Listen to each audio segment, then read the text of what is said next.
Hello, everyone, and welcome to Healing Connections. This is Emmy Vadnais. I want to share with you how to create intentions that will work for you in your life. Intentions are very powerful. They are what help us to achieve our dreams and goals. They are what make up our entire days, which make up our lives. From what we do in the morning, what we eat, what we wear, where we go, who we spend time with, what we choose to do with our free will, what we choose not to do. And chances are you have achieved many goals in your life. The fact that you're here listening to this or viewing this. So think for a moment about a goal that you achieved that you're really perhaps proud of, or that really made you happy. How did you achieve that goal? What intentions did you set, either consciously or just happened because that was just such a strong focus in your life that you intended to make it happen? And I think that that can be really powerful to look back on those areas in our lives that helped us get to where we wanted to be. So for example, in my life, I knew that I wanted to help people. I wasn't sure how. As a teenager, I worked as a nursing assistant, and I thought, maybe I'll become a nurse. But when I saw what the nurses did, God bless all the nurses, that wasn't really what I wanted to do. And I saw an occupational therapist working with people, and I loved how this occupational therapist helped people to kind of like how I am now, be able to achieve their goals more in life. Not that nurses don't do that, but an occupational therapist, they really helped a person to achieve what they wanted to do in their daily lives. And I really found that very empowering. And I thought that that's something I wanted to do, was to empower people.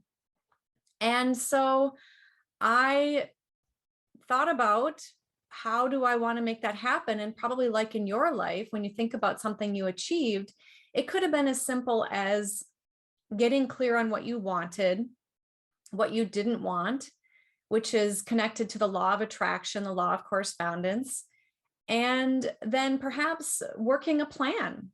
Maybe you had a set plan in mind, or maybe you thought about it a lot in your life. And it does show in research that all those aspects can really help us with our intentions.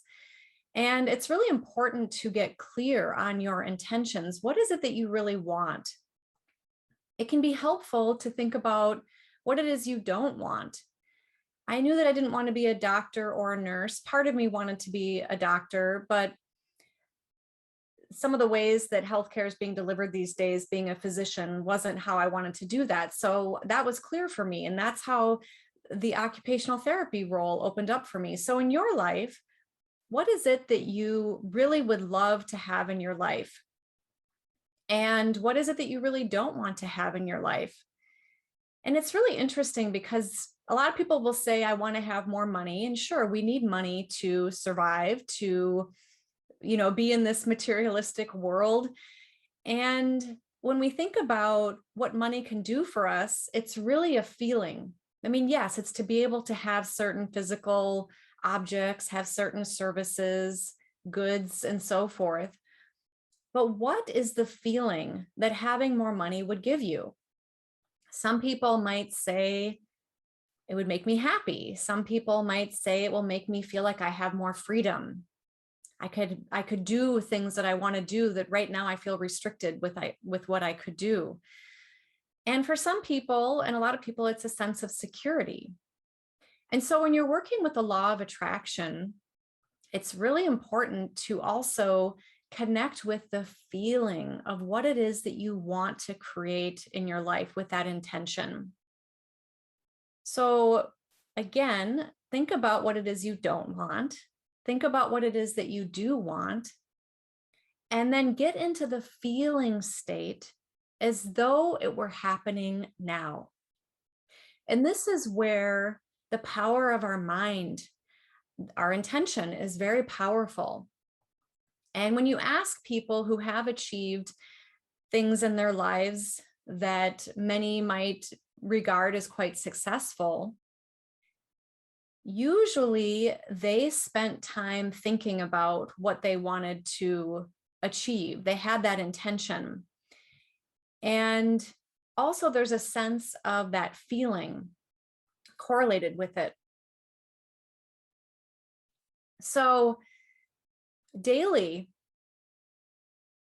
imagining, using your mind, using visualization, whatever you want to call it, of imagining that that is occurring, that feeling is that it's happening now, and that you're visualizing and feeling it happening in the future as well. You can write it down and you can read it every day. Whatever will help keep it in the forefront of your mind will help with that. When you are creating intentions, self-talk is really powerful. What do you say to yourself? Do you say, yeah, but I want this, yeah, but, or it won't happen because X, Y, and Z? These are beliefs that could be getting in your way. And so I would encourage you to notice, what are some beliefs that might be getting in your way? And you might want to spend some time with exploring, where did that belief first occur? Where or when in your life did that first become something that you believe? Because these beliefs can either help us with our intentions, or they can block us. And sometimes we're not always fully aware of those beliefs. And that's why I think it can be really powerful and important to get quiet time in your life, to really settle in and to know yourself, to explore, observe the thoughts and the emotions, the beliefs, the desires that you have, where they stem from. What is it that you want? Why do you want it?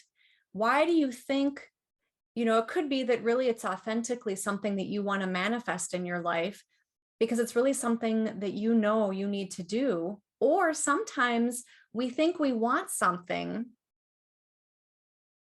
but it might not be for your highest good and greatest joy, or it's really something that is serving more of an egoic purpose or a false self, meaning a part of you that is feeling a lack. And that you might believe, well, if I had this, then I'll feel fulfilled. And so it can be, very kind of a razor thin understanding of when those different aspects are at play, which is why I think it's so important to get that time within yourself to really understand yourself, and also to connect with your intuition, to let the mind settle, to really come into your own true knowing of what it is authentically you want to intend to have happen in your life.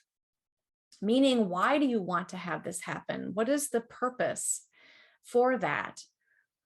Is it something that will be really good for you and for others? Is it, something that might harm others? Hopefully not.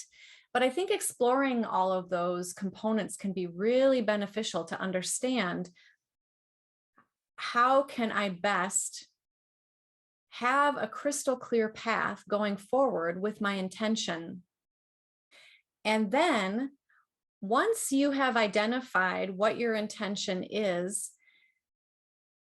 again, going back to, it's important to daily, and maybe multiple times throughout the day, really focus on visualizing and feeling as though it were happening. And sometimes people find that affirmations can be really helpful. And I'll talk about those in just a moment. I also want to highlight that sometimes this is where people use prayer, and it's very unique and personal to you. I know everybody prays differently.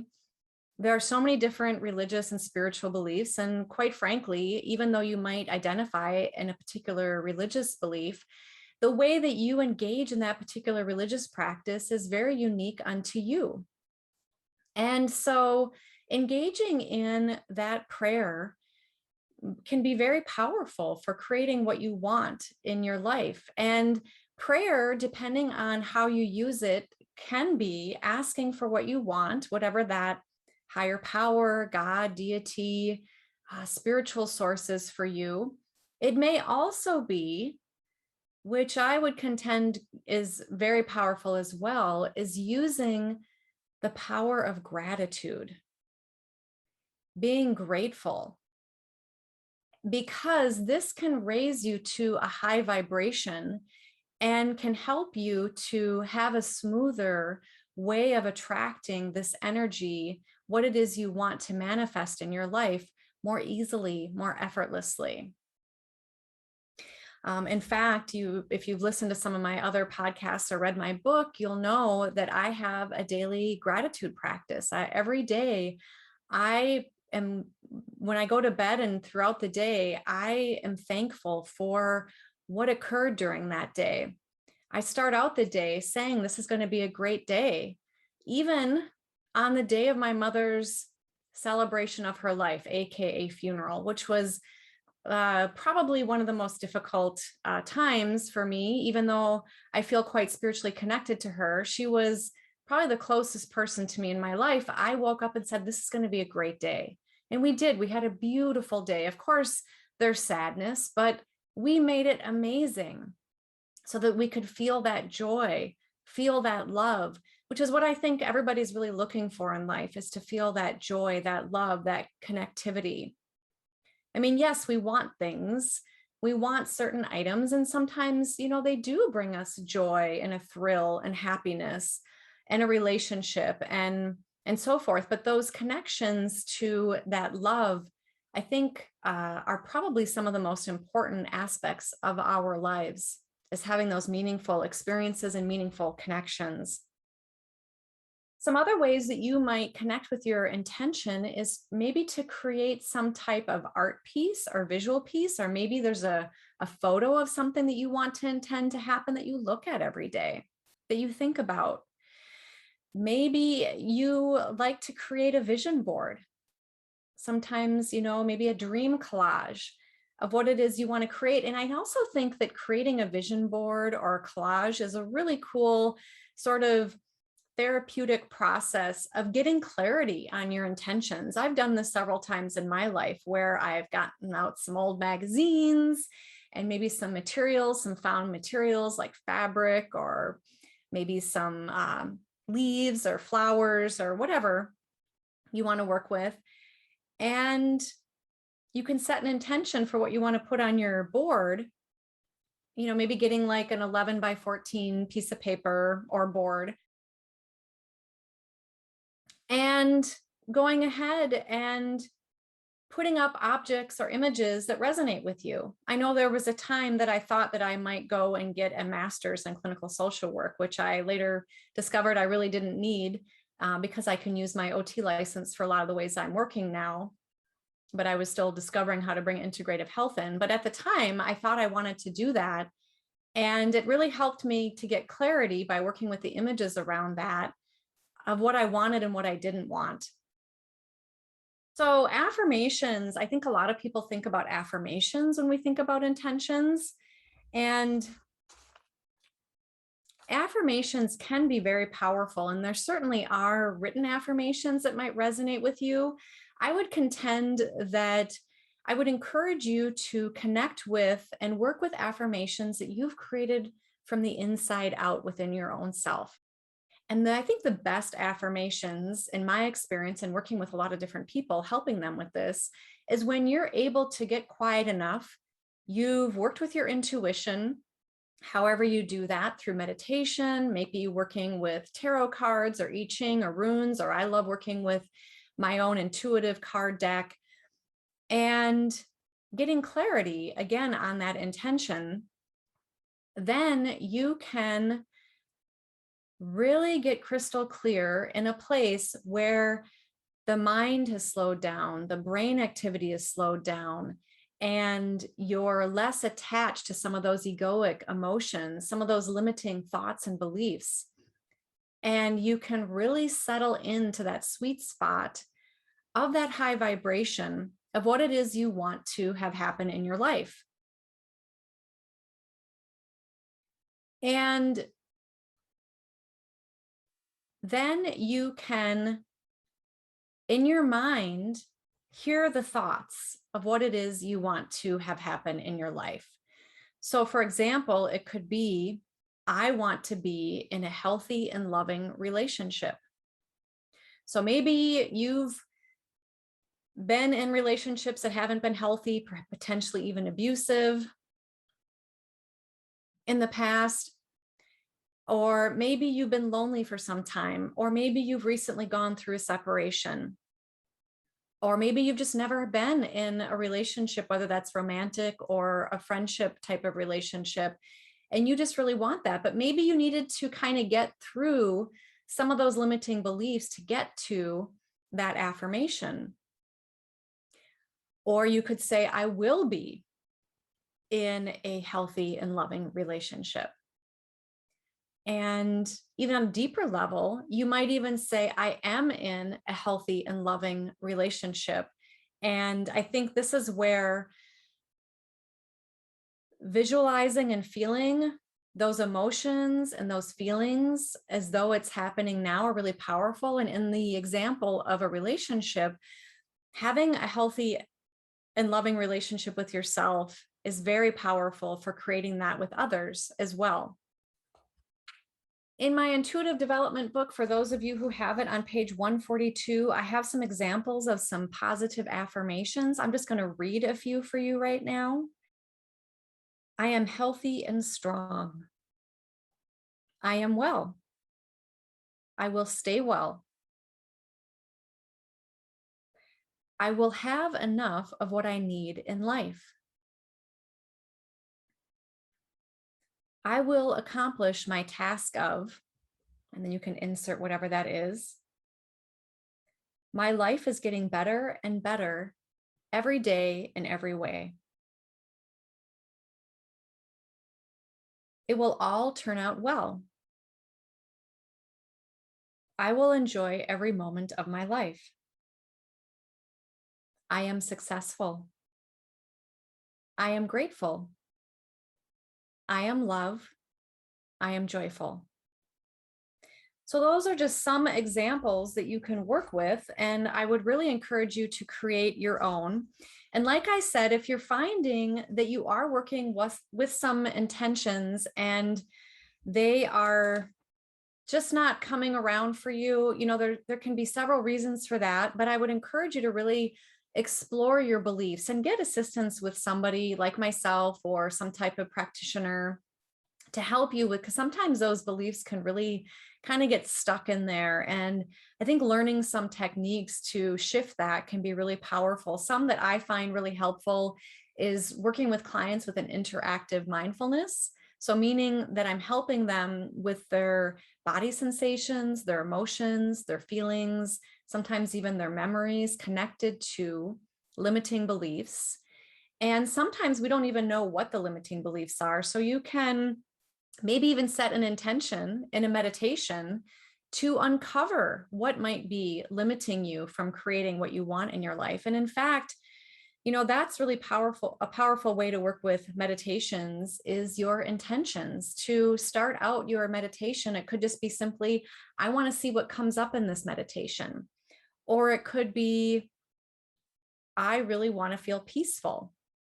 Or it could be, I really want to have a stronger connection to spirituality. Or I want to access my intuition to help get an answer to a question I might have. So those are just some examples of how intentions can be powerful. Another thought on the belief is emotional freedom technique, EFT. I found that to be incredibly powerful as well. This is where you can tap, press and hold, or do a gentle rotation or massage on acupoints throughout the body. And there are very simple points. I have a couple videos on my YouTube channel that show you how to do that. I'm also happy to work with you in an individual session to custom tailor that for you. I've done that a lot in my life to shift those.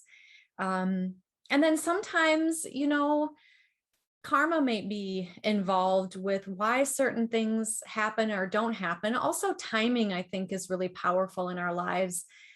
I've noticed that in my life where I've intended or wanted something to happen, and it takes sometimes a lot longer than I thought, or it might come around in different ways that I hadn't suspected it would come around.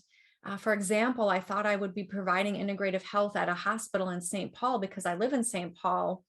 But it was about maybe 2 to 4 years later that I actually started doing it at a hospital in Minneapolis. And what's so cool about that with setting intentions about how we want to have things happen is that when we're really aligned with our higher selves, when we're really in that vibration of love and gratitude and joy for ourselves and others, I do believe the universe will support you to manifest those intentions in ways that are really superb, really superior, because in my experiences, when some of those delayed gratifications of intentions happened in my life and others that I've seen, it's usually way better than I thought it would be. So I hope that that can give you some inspiration for some patience when things are not maybe manifesting with your intentions as quickly as you thought they would be. And also another note around beliefs is that sometimes we can have fear around what we're intending to happen, meaning that we might be afraid that it might be too uncomfortable to change in the direction of the intention we want to go in our lives to meet those dreams, those goals. We might have a belief that we're not good enough to achieve that goal. That's why I think it's so important to just really continually work on your own self-esteem, your own self-confidence, your own self-acceptance, because in my experience, it's directly correlated with what we want to intend and have happen in our lives is our sense of joy, of being ourselves, of having gratitude for ourselves, and really manifesting that joy and that peace and that love and harmony and balance that I believe we're all looking for. The security, the freedom, the engagement in meaningful experiences, having powerful, intimate, supportive, loving, joyful relationships. So I hope and give you much positive energy for creating your intentions to manifest your dreams. And I look forward to hearing how it goes for you. Please do let me know how it's going. And if you have any other tips or suggestions that you have found helpful in your life to create intentions that will work for you to achieve your dreams and goals. Thank you so much for listening and joining me. And until next time, be well. Namaste.